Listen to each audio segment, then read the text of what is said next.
Sama kita. Iya. Nah, assalamualaikum warahmatullahi wabarakatuh. Ini kita cerita kisah perjalanan Pak Rahmat ini yang sudah rimbang melintangnya perjalanan mengelilingi pulau Kalimantan, Sulawesi, Jawa, Sumatera. Irian Jaya sudah Pak? Iya. Irian Jaya sudah pernah? Sudah pernah? Iya. Berarti Merauke juga sudah pernah. Nah, ini kisah perjalanan Pak Rahmat ya. Ada kegaiban-kegaiban yang mustahil.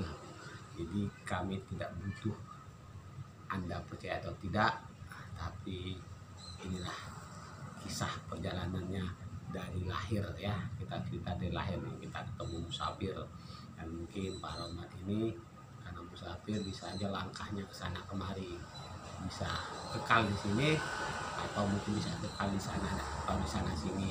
Jadi dia bisa berada di sana sini ya. Nah, ini kisah nyata. Ya Pak. Iya. Monggo. Yang jelas saya tahun 1981 ya, semasa itu saya SD kelas 1. Saudara saya 6. Saya dari keluarga yang penuh beban penderitaan, dari keluarga miskin. Saya tinggal di Kecamatan Batui, Kabupaten Luwu Banggai, Desa Topo 2 Unit 8, Koitisari, Sulawesi Tengah, Luwu Banggai. Terjadilah waktu itu tahun 1981, bapak saya wafat. Wafatnya sangat menyedihkan. Beliau adalah meninggalnya ketimpa kayu. Ketimpa kayu itu pun di kebun orang. Beliau karena kita ini dari keluarga yang pas-pasan, beliau adalah ahli upah. Kalau tidak salah waktu itu dalam 1 per hektar 100.000. Kumbang imas dan sebagainya. Ternyata dalam 1 hari 1 malam tidak pulang, sehingga mama saya mencoba mencari, sehingga gotong royong lah rame-rame satu kampung itu pakai pulang patroma. Alhamdulillah jumpa. Dan juga waktu jumpa itu bapak saya pun seketika dimandikan sampai dimakamkan tidak bisa diluruskan. Karena posisi beliau adalah waktu wafat itu adalah sambil jongkok timpa kayu. Kayunya kan bukan besar. Nah, waktu itu ketimpa kayu itu bukan kayu karena ditebang, bukan, karena dibakar. Maksudnya adalah menghemat tenaga lah. Tapi tidak tahunya terjadi, tidak tahunya jadi naas dia. Jadi potong cerita. Yang SD kelas 1 ini tadi yang anak merasa pandai tapi banyak kebodohan. Saya 0 tambah 0 pun 0. 1 tambah 1 pun 0. Tetap 1, jadi sama sekali tidak tahu baca tulis. Anggap aja saya nggak ada sekolah. Apalagi huruf Arab bengkong, titik sama dengan ini lurus bengkok dan sebagainya, sama sekali 0. Memang keluarga besar saya adalah Islam, tapi Islam hanya mengenal Islam, tahu Islam saja. Islam itu apa, sembahyang itu apa, sholat itu apa, tidak. Kenapa? Karena waktu kita ini adalah kemiskinan pola pikir, kemiskinan ilmu karena faktor keadaan ekonomi. Singkat cerita. Ya, singkat cerita lah. Dewasa? Belum dewasa. Belum. Sekitar umur 9 tahun lah, sehingga mama saya itu adalah menikah kembali. Yang beranak 6 ini tadi. Maksudnya mama saya nikah ini supaya ada membantu membesarkan anak-anaknya. Tapi ternyata pada akhirnya si bapak tiri ini tadi mau sama mamanya, tidak mau sama anaknya. Terjadilah saya keluar dari rumah. Waktu itu saya sudah umur 9 tahun, sudah berjalan saya sekitar 90 kilo. Tunggu 9 tahun. Iya, 9 tahun. Berjalan semuanya 90 kilo dari dari kampung, dari halaman. di Sulawesi itu. Iya, masih di Sulawesi. Berarti lahirnya Sulawesi, Pak? Iya, di Sulawesi. Nah, di situ saya ada merasa keajaiban dalam tubuh saya. Waktu itu pertama kali saya nyeberangi sungai, pertama kali adalah banjir besar. Saya tidak merasa, setelah dewasa ini baru saya renungkan. Jadi perasaan saya kayak lucu, kayak ada aneh dalam tubuh saya. Waktu kecil tuh nggak ngerti. Nggak ngerti kenapa kok saya nggak hanyut, seharusnya itu hanyut kan gitu. Iya. Di situ keajaiban itu tadi. Jadi dulu saya nggak kenal nama Allah itu, nggak kenal saya. Ya lah, umur 9 tahun. Nggak tahu saya, taunya Gusti Allah. Allah Maha Agung. Ya dewa, kalau saya ini berdoa ya Allah, ya Gusti Allah dewa Maha Agung. Nah itu tahu saya, pokoknya nggak tahu lah saya, seperti kalau sudah orang dewasa seperti kapal berlayar tanpa nakoda lah. Ya. Apalagi sholat, apalagi sembahyang 0,0. Jadi 9 tahun berjalan 9 tahun ternyata saya berjalan ke titik poin 90 kilo. Jumpalah seorang atuk-atuk, ditanya mau kemana cu? Saya mau ke kota nyari apa? Ada saudara tidak? Saya mau jual es di kota karena pedinya ikut bapak tiri. Ternyata diikutkan sampai di kota, saya dibawa pulang lagi ke desa itu tadi. Singkat cerita, nggak taunya bapaknya apa ini tadi, bapak yang ngajak saya ini adalah kernet mobil tadi, nggak taunya pemiliknya. Namanya sekarang udah almarhum Haji Abbas. Pemilik apa? Pemilik mobilnya namanya Dahlia. Supirnya kemana-kanya. Masih Nah. keluarga sama Pak Tiri itu? Enggak. Jadi sehingga saya diambil anak angkat. Singkat cerita, saya sempat juga diajarin ngaji. Karena penuh kebodohan tadi saya nggak mau. Berapa tahun Pak sama Pak Haji Abbas? Saya sama Haji Abbas saya 2 tahun. 2 tahun. Berarti udah 11 tahun umurnya. Iya, ngobrol-ngobrol. Saya karena tinggal di orang kaya, akhirnya kayak orang kaya lah saya. Badan saya pun gemuk, putih. Nah situ akhirnya ngobrol-ngobrol, pas ada sunat massal. Saya ditanya, kamu sudah sunat? Sudah, saya bohong, padahal saya belum sunat. Nah ternyata waktu sunat massal adalah salah satu anak yang mau disunat itu kabur. Akhirnya saya lah ditangkap untuk gantinya. Terjadilah saya sunat massal. Minta maaf saya soal ke ibu-ibu, saya bodoh. Saya sadar diri karena sunat aja, sunat massal saya. Kalau tidak sunat massal mungkin nggak sunat saya, maaf ya. Nah itu. Jadi ngobrol sehingga saya berapa tahun, jadi saya merindukan orang tua, pulang saya. Ternyata mama saya itu sudah nabung beras, nabung ayam, nabung uang cadangan untuk menyunatkan saya. Dia tahu Bapak sama Pak Haji Abbas? Enggak tahu. Sehingga apa? Ya nak, kalau gitu sekalianlah sunat. Saya sudah sunat kok mak. Ya namanya orang tua ya tentu menangis lah. Siapa yang tidak sedih? Jadi waktu itu saya belum dapat, ya namanya anak-anak belum dapat berpikir mempunyainya. Tapi ya kesimpulannya tetap, apapun kesimpulannya adalah benar orang tua.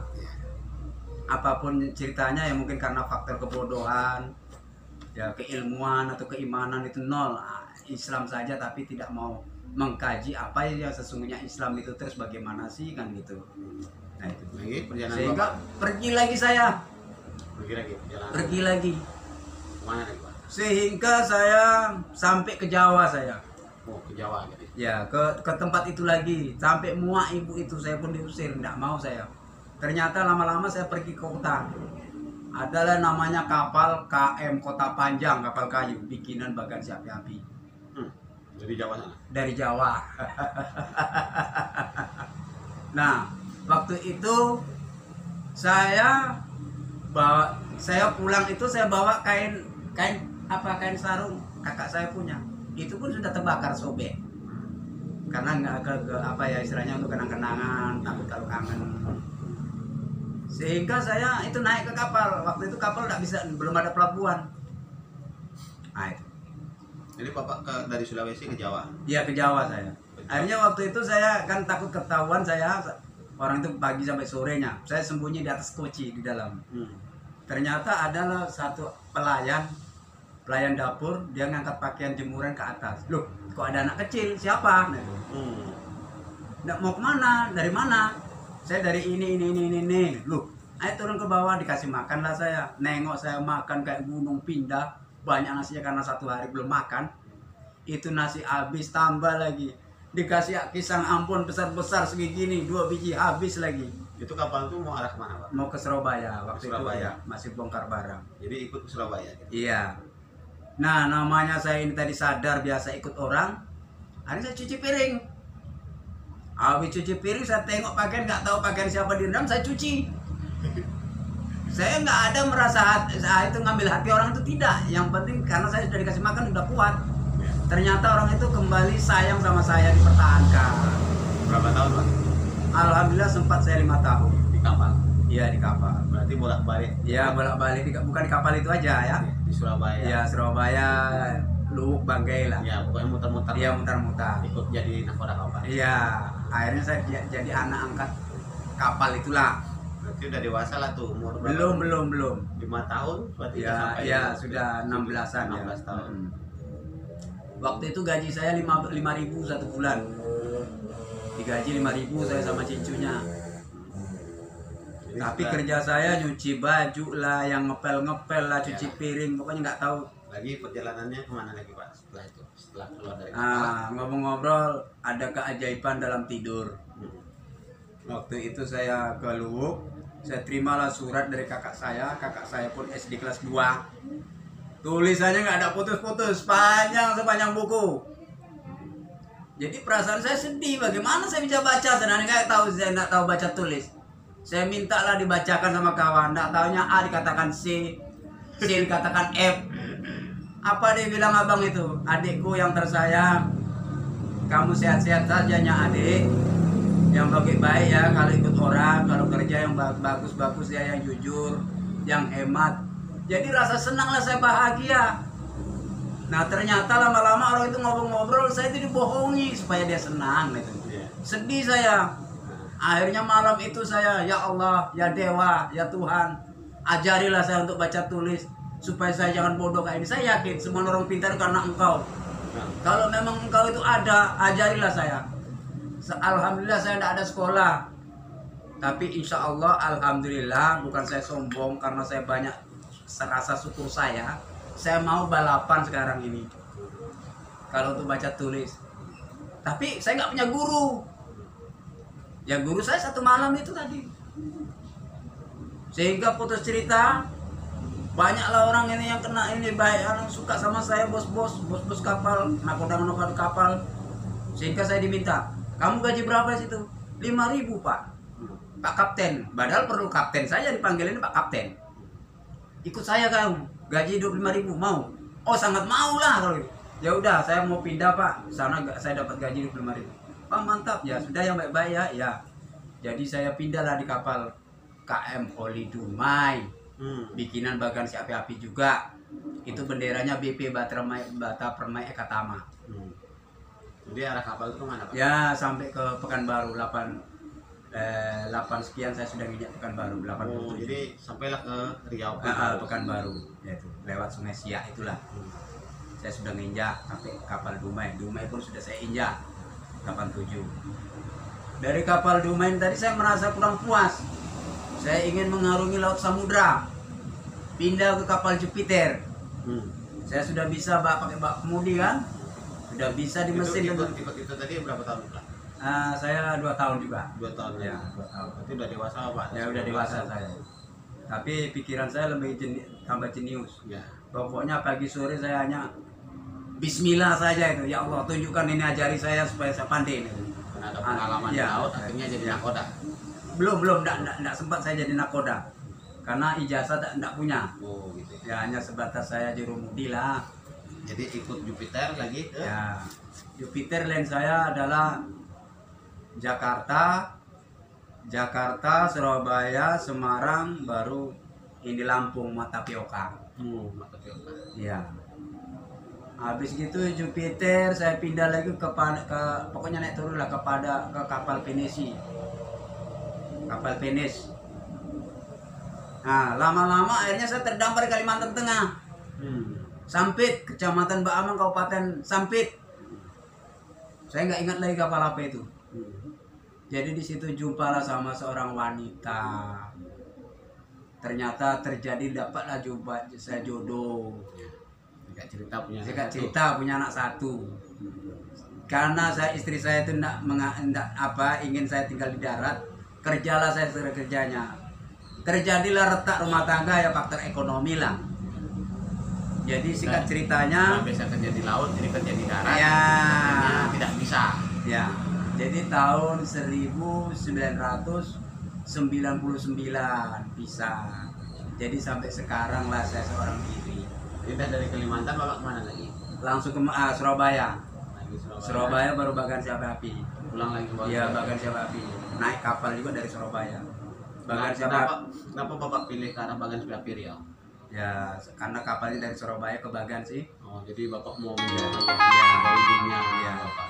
Ya, habis dari Dumai saya ke Selat Panjang baru ke Kerinci. Jadi sampai sekarang lah saya bertahan. Jadi adanya ya ke sana, ke sini, ke sana. Jadi orang Riau. Nah, itu. Dari tahun 99 jadi orang Iya. Riau. Tapi ya alhamdulillah sehingga saya tertuntun lah dalam agama Islam. Jadi selama di Riau ini bapak Khalifah ini mendalami agama Islam. Iya, tapi banyak saya dituntun dalam tidur saya. Dan Tentang Islam, tentang iman. jadi sambil-sambil belajar ngaji, sambil-sambil belajar zikir, sambil-sambil cari agama dari pesantren, dari masjid ke masjid, Pak. Iya ya, dari masjid ke masjid. Sempat juga saya gabung sama tabligh. Tabligh kategori orang awam adalah jaulah. Sempat juga saya ikut tabligh itu di daerah Sore, Kecamatan Pangkalan Kuras. Ya saya mencari kebenaran lah. Saya mencari jalan yang paling terbaik. Ya maksudnya ya untuk saya ya baik untuk saya, baik untuk umum lah. Jadi alhamdulillah Pak Ahmad ini dituntut Allah terus ke jalan yang benar. Walaupun lika-liku kehidupannya di darat penuh dengan tragedi dan misteri kehidupan, bertemu dengan ahli-ahli maksiat juga ahli-ahli ibadah. Alhamdulillah orang tua kita ini memilih ke ahli ibadah. Nah, sampai sekarang ketemu dengan saya. Nah, jadi dalam keilmuan, segala keilmuan, keimanan yang dia miliki dan segala macam dakwah dia sudah jumpai dari ahli tarikat, ahli ibadah, ahli pondok pesantren, ahli jemaah, dan sampai ahli perisebaten. Dan ditemuinya bahkan bapak ini saking senangnya mau menceritakan kisah kehidupannya di dalam wadah Perisai Banten. Sekarang di Perisai Banten ini apa yang bapak nikmati, Pak? Alhamdulillah salah satunya saya ada kenyamanan, ketenangan. Dalam arti kalau anak kecil nggak banyak janji-janji muluk-muluk, tidak. Ya jujur sih saya sembahyang itu bukan karena surga. Saya sembahyang karena wajib. Saya sembahyang pun ya istilahnya bukan karena harus saya malu sama orang, tidak. Dasar saya karena ikhlas. Kalau nggak ikhlas saya pun saya nggak mau. Ya kalau untuk contoh ya tentu saya mengikuti contoh aja lah yang ada. Kalau untuk makmum ya saya bermakmum mengikuti imam saja lah, sudah aman itu. Ya kalau untuk tulisan bengkong-bengkong nol pudul saya. Tapi insya Allah sehingga saya mendapatkan yang sesungguhnya Rasulullah di antara Allah itu bukan seperti di dunia. Kalau dunia lafaz Allah lafaz Allah di antara Muhammad terpisah. Allah Muhammad, kalau di sana tidak. Muhammad di antara Allah menyatu. Itu sampai ke sana lah saya tahu itu. Tapi bukan orang yang ngajari. Saya dapat dalam tidur. Betul. Muhammad yang sesungguhnya bukan Muhammad, bukan Amin, bukan Toha, bukan. Itu saya tidur dapatnya. Jadi maaf kalau kesana saya nggak dapat menceritakan. Mungkin dia menengok karena saking pedihnya saya. Ya saya nggak pernah belajar ngaji. Jadi saya hari-hari sibuk dengan kehidupan, membesarkan diri, cari makan sana sini. Ya, betul. Alhamdulillah sampai sekarang saya itu stres. Bisa sama istri, alhamdulillah. Saya cuman ya Allah, bila mana saya sakit, hati saya sakit, pikiran saya, ya Allah hanya Engkau yang bikin sakit, hanya Engkau yang dapat menjabut penyakit saya. Alhamdulillah saya nggak pernah kesana sini. Datang kiai apalagi dukun. Nah, kalau kisah anak bapak masih dengar informasinya? Alhamdulillah anak saya pun sudah rumah tangga. Ya. Tapi saya sudah tahu dapat informasinya. Iya dapat. Jadi di Madiun. Di Madiun sekarang Pak? Iya, Oh, Madiun. merantau juga? Enggak, aslinya orang Madiun ya. Masih suaminya? Istri saya orang Madiun. Tubuh Sebayi. Nah, jadi dari Kalimantan tuh pulang ke Madiun orang? Iya, karena merantau juga Kalimantan. Jadi sekarang mantan istri bapak Iya di Madiun. anak-anak di Madiun? Ya di Madiun. Yang jelas itulah, diibaratkan kapal saya belajar itu serba pas-pasan, mesin kecil, serba pas-pasan, pengetahuan pas-pasan. Kalau saya seperti orang-orang ini, pendidikan ada mondok dan ini, aduh mungkin la ilaha illallah saya nggak tahu lah. Mungkin kalau sholat saya nggak mau di belakang saya. Jadi pesan-pesan untuk anak-anak muda apa Pak? Ya, yang utama adalah harus banyak rajin belajar, taat kepada kedua belah orang tua mumpung masih ada. Karena orang tua itu diibaratkan lampu mobil, kalau malam itu adalah lampu. Kalau sudah nggak ada orang tua, nggak ada lampu, kegelapan kita. Harus banyak belajar, Nah, harus belajar yakin diri. untuk berguru nih Pak, Bapak udah banyak berguru, udah kesana kemari jumpa kiai. Dan kalau untuk berguru itu bagaimana supaya berkah Pak? Satu, kita harus cinta kepada guru. Resep pertama itulah, tumbuhkan cinta. Jadi rasa cinta itu untuk mendatangkan cinta yang utama harus banyak mengingat. Ingat guru kita. Mengingat guru. Ingat baru tumbuh cinta. Kalau cinta insya Allah itu akan nempel. Ilmunya ngalir sendiri. Dia mengalir sendiri tanpa kita tanya pun akan datang sendiri. Ya kurang lebihnya begitulah. Siapa tahu ada satu dunia ini perjalanan seperti saya. Ya, pesan-pesan kepada orang yang menjalankan spiritual kerohaniannya untuk mencari seorang guru itu Pak, pesan-pesannya apa Pak, supaya dia tidak langkah kakinya satu ke sebelah selatan, satu sebelah timur, biar dia seimbang, dia harus satu arah, itu bagaimana? Nah ginilah, ya dunia itu tidak bisa kita pungkiri, tapi akhirat pun nggak bisa kita berlari. Ya kalau dapat jenis amalan apa sajalah, tapi kalau berbicara kita hidup itu ada dalam kategori hidup tubuh karena nyawa, adanya nyawa karena ada tubuh. Jadi ada dunia, ada akhirat. Jadi sah-sah saja sih mau berbuat ini, mau menuntut ilmu ini, tapi harus ingatlah kita tarik diri kalau ada kematian. Di dalam kematian pun bukan seperti tubuh mati. Ini maaf saya nggak punya guru itu. Jadi kalau seandainya salahlah saya karena saya nggak punya guru. Tapi dalam kematian itu mungkin ada kehidupan. Saya rasa kalau nggak ada kehidupan, nggak ada orang belajar untuk kebaikan. Itulah yang selama ini saya pelajari dan saya pikirkan.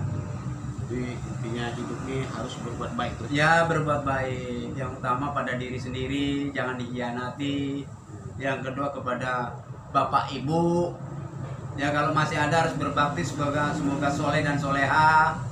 Ya kalau sudah tinggal ya diperbanyak sholat, kita kirimkan Fatihah.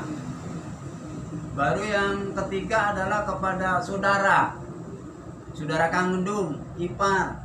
Baru yang keempat adalah ke orang lain.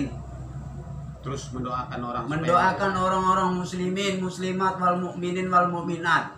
Biar baik terus itu. Supaya baik. Supaya mereka pun nanti ketemu kita baik juga. Ya baik ya gitu. Kalau kita positif sama orang positif sama kita. Ya kalau kita negatif ya jangan kita mau punya tujuan untuk yang baik didasari dengan keburukan, kita tidak jumpa itu. Jadi hidup itu saudara-saudara harus selalu berniat ingin menjadi baik dan berusaha berbuat baik, apapun tidak bisa dari segi materi, tapi dengan doa. Terus doakan saudara-saudara kita agar berbuat baik, agar Allah terus hidayah yang dicurahkan Allah ini terbagi sama mereka-mereka yang selalu berbuat baik. Yang jelas adik-adik, anak-anak, ya abang-abang, jangan sampailah sampean itu jatuh ke dalam kesusahan seperti saya, penderitaan. Hidup susah itu paling sakit. Ya, sampai sekarang bapak ini masih sendiri, masih sebagai musafir, dan dibilang susah, memang susah, tapi kaya hati. Hidupnya betul-betul hanya ingin berdakwah, ketemu orang sana kemari, ayo kita sholat, ayo belajar sholat. Ya itu aja yang bisa disampaikannya kemanapun berdakwah. Bapak ini tidak punya satu potong ayat pun atau satu potong hadis pun untuk disampaikan, tapi dia selalu mengajak orang ayo berbuat baik. Nah, ya, itulah kisah seorang musafir. Semoga dapat pelajaran buat kita agar hidup selalu sehat jasmani dan rohani. Berdoalah selalu dan jangan khianati diri sendiri agar hidup kita selalu sehat ya Pak ya. Iya, ya. Ya, dan selalu berbuat baik dan doakanlah orang terus agar berbuat baik. Ya. Assalamualaikum warahmatullahi wabarakatuh. Ini kita sudah dapat pesan-pesan dari seorang musafir, orang tua kita yang udah merantau sana kemari. Ini bagi untuk yang perantau-perantau, jangan kalau dirantau orang ketemu maksiat berbuat maksiat, hindarilah, berusahalah baik agar hidup nanti sekurang-kurangnya diri kita dan orang lain tetap baik kepada kita dan tidak ada orang menzolimi kita ya. Ya, assalamualaikum warahmatullahi wabarakatuh. Pak, ucapkan salam Pak. Ya, assalamualaikum warahmatullahi wabarakatuh. Ya.